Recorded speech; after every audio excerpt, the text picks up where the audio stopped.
Hello and thanks for joining us for the program this week. Welcome to Take Two as we reflect over the past week of racing on our New South Wales provincial and country tracks. And over the course of the next half hour, there's plenty to get through.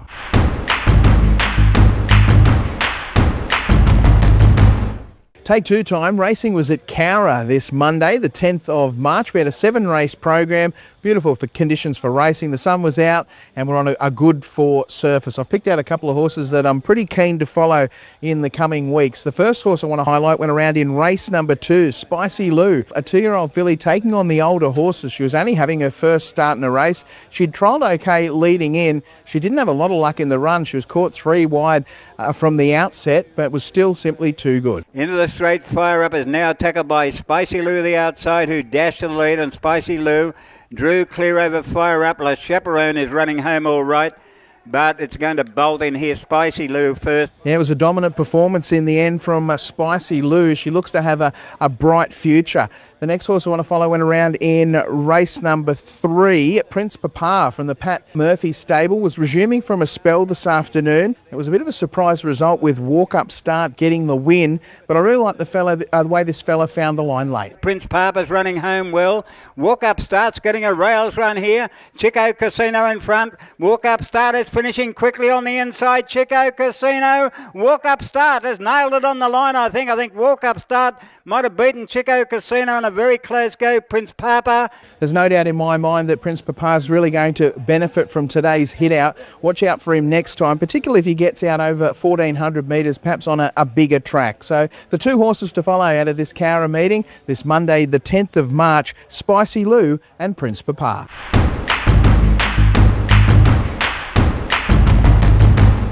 Well, Goulburn were racing on the Tuesday, and just saw some nice performances, certainly by a first starter there, Elthie's boy, wasn't he? Really, really good and well found by you, Cully. You had a great day on the tip.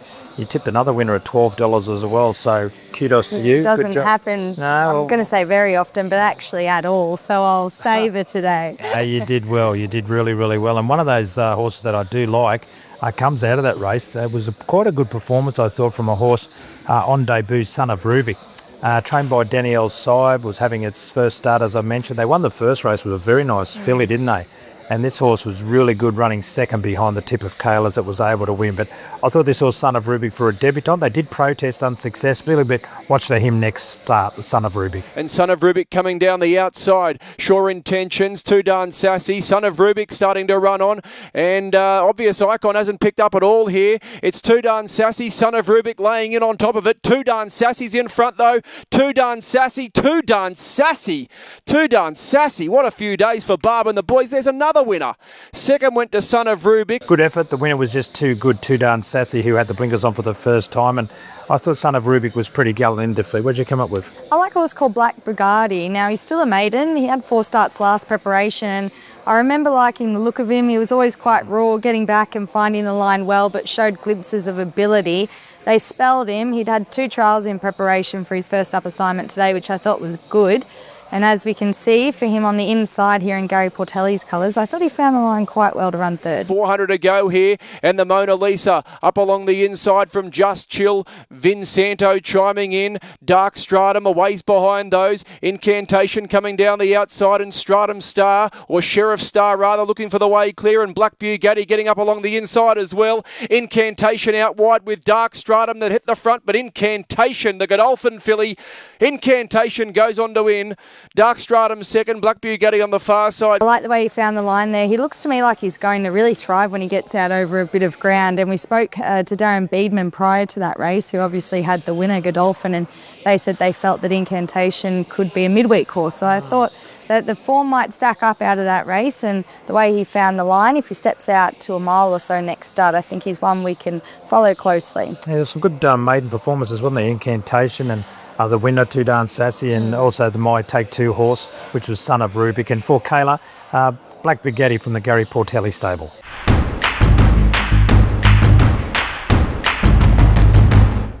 Take two time racing was at Wyong this Wednesday, the 12th of March. We had 8 races on the card. We started out on a soft 7, but we had a downgrade after race number 1. So we're on a heavy 8 throughout the course of the afternoon. A couple of horses I'm keen to follow, the first of which went around in race number 3 on the card. Empusa from the Nathan Doyle stable, presented second up from a spell after a good placing at Hawkesbury first up. Had failed a couple of times on wet tracks, so I was a little bit worried that she mightn't get through the going. Thought she had tried really hard in finishing second here behind Piperita. And Empusa's going for a rails run.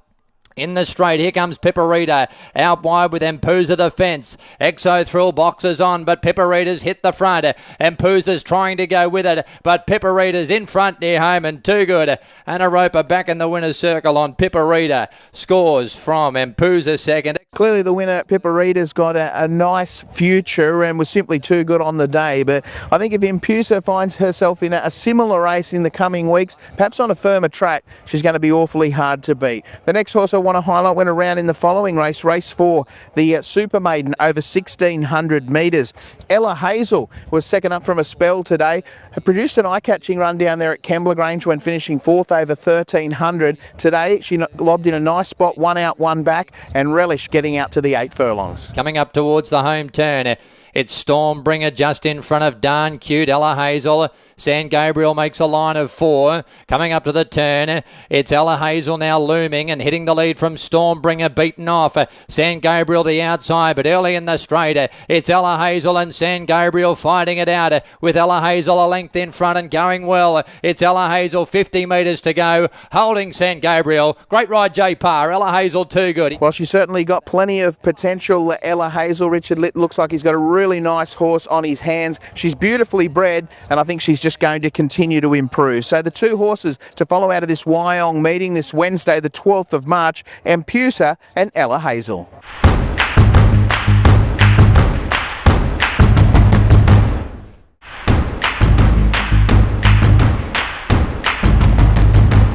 Well, we're not far off from the Wagga Gold Cup Cuddle, about 5 or 6 weeks in fact, and we had some really nice horses coming out of this meeting at Wagga on the Thursday, and one caught your eye in the first. It's only lightly raced and hasn't been with the stable for too long. No, that's right. It did all its trials in Queensland prior to having its first start. Then Mick Travers has picked it up and he's had 2 starts with it now. I thought its first start was okay. It ran like a horse that was looking for the 1,200 metres, which it did find today. We had a short price favourite in the race, 3 Musketeers, who had brought a couple of good runs from Wagga Wagga this preparation into this time around, and it did look hard to beat, but as you can see, Dita Von in the yellow colours makes that really good ground off it. 600 to go. Luna Mojo, Hisako Lady on the outside. Dita Von behind those 3 Musketeers on the back of the leader. Bellamore comes up 3 wide from Run Raymond Run, and These Boots is the last one. Luna Mojo turns in front. Hisako Lady. There's a run on the far side for the favourite 3 Musketeers, and Dita Von running on, and Bellamore down the outside. Run Raymond runs behind those 3 Musketeers. Ran through at the 200, hit the lead from Luna Mojo, and then Dita Von, but it's 3 Musketeers, 100 to go. Dita Von and Luna Mojo, they'll fight out second and third, but 3 Musketeers getting away late. 3 Musketeers first favourite wins. Dita Von's runs second. I think she looks like a horse that's going to be better even getting out to a mile in time. So I think if they step up to 1,400 or so, we can see her win a race soon. The race I want to highlight is this 2-year-old. We had 11 in it. 10 were on debut, and the favourite was Timeless Grace. And what a win this was, but there were some nice runs behind it. DKTGB, it was enormous, running 4th, and the 2 that ran 2nd and 3rd. So, but this horse, we've got to make mention of Luke Pepper. He had 3 starters on the day, 3 winners. This was one of them. He also won with Rapana and Hell of a Soiree. But this is a very, very nice horse. But some good runs as well. Look for the horse storming down the outside in the white colours with Blake McDougall aboard. Past the 600, look across the water. Glenn's Legacy, they're the first 2. Penciler, it's travelling well behind them in 3rd position. Judith's Revenge in 4th. Then came DKGB, and then came Timeless Grace just in underneath it. So 300 to go. Look across the water. Glenn's Legacy, and then Penciler, Judith's Revenge, and Timeless Grace with DKGB coming down the outside, but it's still Look Across the Water and Glenn's Legacy. Timeless Grace leaving the run late. Glenn's Legacy up to Look Across the Water, but Timeless Grace drops on them and wins. Way too good at the end. She took a while to warm up into it, but I had a good look at her afterwards. She's a beautiful looking horse, and they're going to have a lot of fun with her. So Timeless Grace for myself, and the one for Kayla is Dita Von out of this meeting from Wagga on Thursday.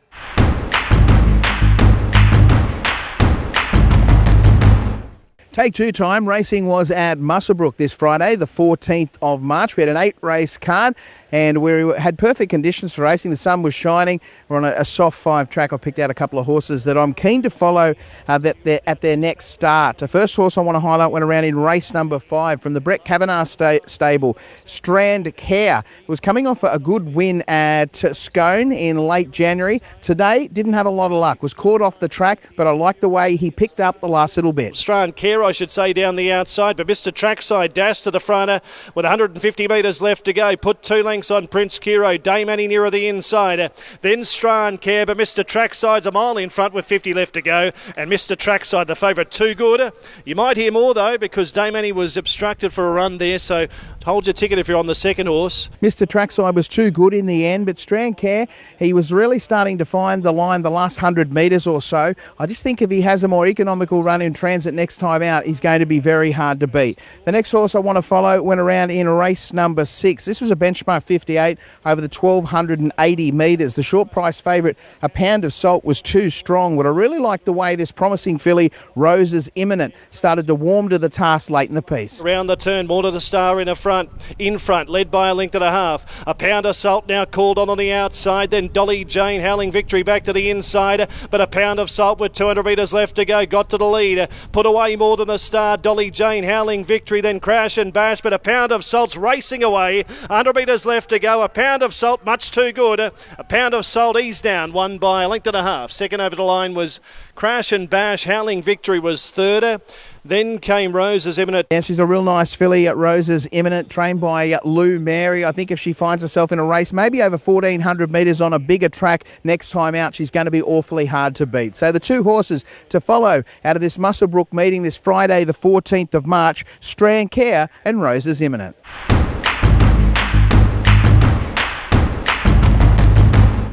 What a quality day of racing we had here at Kembla Grange. The highlight race, certainly, what a horse. Verona Rose taking out the feature race, the $250,000 Kembla Grange Classic for Gary Portelli, Karen McAvoy, and there must have been 150 owners in the parade area after the race. It was some win.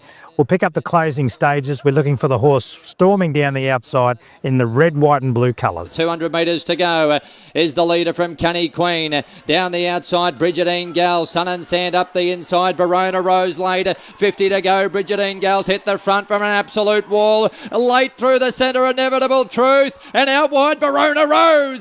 Verona Rose has won the Kembla Grange Classic. Verona Rose is its name. It'll be on the path to some Group 1 fillies races and will be extremely hard to beat. So it's my first Take 2 horse. My second Take 2 horse is Mission Gold. This horse has only had 2 starts.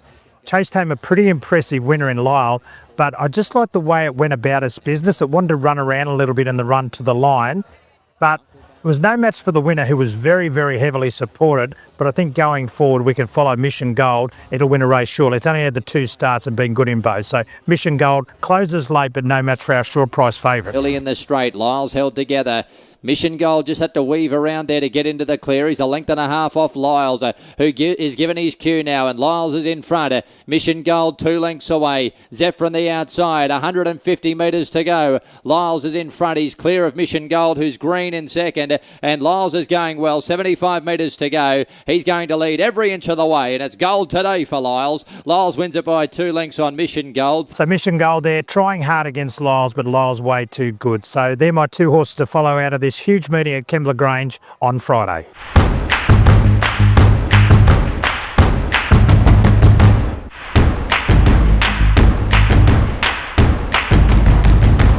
Gosford Racing, Saturday the 15th of March. We're on a soft 5. The rail was in the true position. We had very warm conditions throughout, but I think there's a couple of nice newcomers that you want to follow.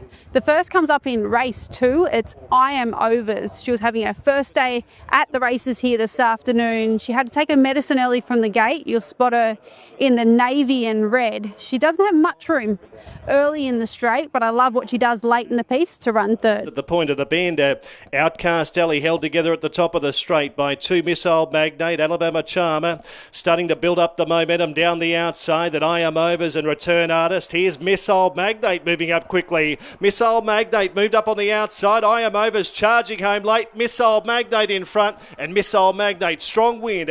One from on the outside there, Alabama Charm or I Am Overs nearer the rail. I thought it was a really encouraging performance for her here on debut. She's only going to improve up in trip, and as you can see, luck just didn't really go her way. So I definitely think you want to follow I Am Overs moving forward. The second one I like comes out of race 3. It's Winning Roulette. You spot her in the yellow, red and black colours. She finds the back of the eventual winner at the top of the straight. She chases hard to run second. I think she's just running to a pretty smart one. Winning Roulette is being put to pressure. Extremely Filly wide, then Iconic, and last was City Rockstar. But Hard Rattle led them at the top of the straight. 2 lengths clear. Filly with the head to the sides gone. And coming home hard now, Mercantilist on the outside. Then Winning Roulette joining in. And Extremely Filly's the widest runner, but Mercantilist struck the lead with 100 metres left to go. Winning Roulette is having a dive. They hit the line. Mercantilist just beat Winning Roulette. I thought she'd done a great job. There really wasn't much money for her. She went around big odds, but I think the run was good. I think the winner's smart. So I Am Overs and Winning Roulette are the 2 horses you want to follow out of Gosford.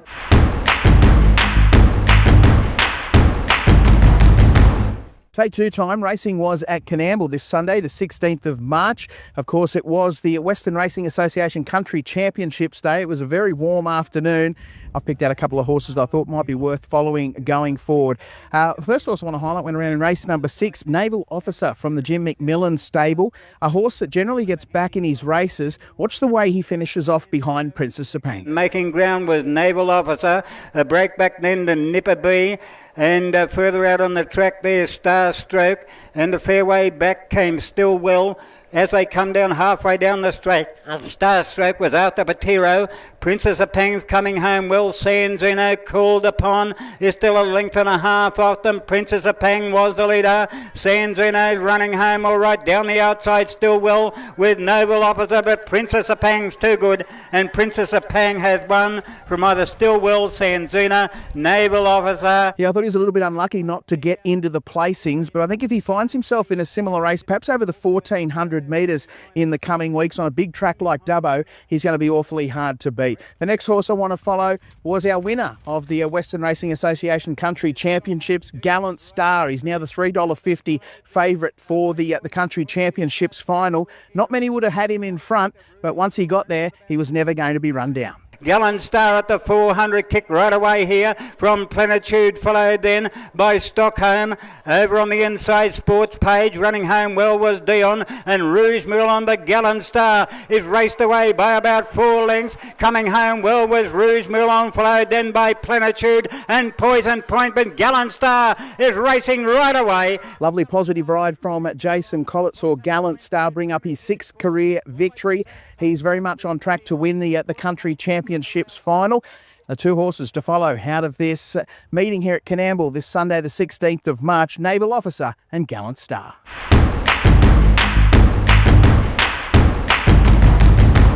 Sunday racing at Grafton, 16th of March. Beautiful conditions. Great to see the track improve. I mean, we're looking at a heavy 10. Leading through the week, but it just kept improving. I think we got the soft 5 during the day. Yeah, it was good. It was lucky we had no rain for the last 4 or 5 days, and it really did dry out, and that's all the renovations they do through the year really works. Yeah, what do you like, Blaine? Yeah, my Take 2 horse comes out of race 3, number 6, High Class Roller. He's a lovely horse, Matty Dunn's horse. He's only had a few starts. You'll pick him up here. He's in front with the green and yellow colours on. 400 metres out, Smoking to Quo, 3/4 of a length away with Secret Keeper, 3 out, Dirashiva 4 out, Sun Topaz the widest in a line of 5 in the straight with 250 to run. High Class Roller in front, Secret Keeper, Sun Topaz out wide are after the favourite. High Class Roller led, Sun Topaz coming out wide, High Class Roller in front, Sun Topaz lunged very tight. Sun Topaz, High Class Roller, toss of the coin. Good run. Yeah, it is. He's a lightly race learning horse. Yeah, well, he's only had a couple of runs, his preparation. This was his 3rd run into a 1700. Jet Newman rated him really well in front. He just found a one a little bit better on the day than him. But I think if this horse gets into another mile or 1700 again here on a big track, I think it'd be very hard to beat. Right, my comes out of race 4 was Danuto. He's from the Chris Lee stables. He was only having his second start in a race. He debuted at 14. Chris stepped him up to 1400 metres here. Look, he's done a very good job, this horse. We've had a tearaway leader in the race, and he tracks that tearaway leader up. Pretty easy to pick up on the corner. He's in the Australian bloodstock colours. I love the way he stuck to his guns down the running. As they turn the corner, Brass Band under pressure, 300 metres out. Danuto moved up, so did our Sparky. Synergy in motion deeper out, and then gaming. Our Sparky on the outside of Danuto, 150 metres left to go. Synergy in motion can't reach them. Our Sparky in front. It's a Danny Peasley double. Our Sparky beat Danuto. Yeah, the tearaway leader busted him up. Yeah, he took the field up the tearaway leader. He actually hit the front a little bit on halfway down the running. Yep. And then he boxed on after doing an awful lot of work at his second start in a race at 1400 metres. He won't be far off winning. No, I was just going to say that. He's done a good job, didn't he, there, especially from that wide gate. So expect him to improve, Gary. Yeah, I like him. You follow him. He's from the Chris Lee yard, so there's no better stable going around. Danuto out of race 4. Yep, high-class roller out of race 3 for me. They're our Take 2 horses coming out of Sunday's meeting at Grafton on the 16th of March. Hope you enjoyed the program this week, and we look forward to doing it all again next time around, and hope we have the pleasure of your company then. Bye for now.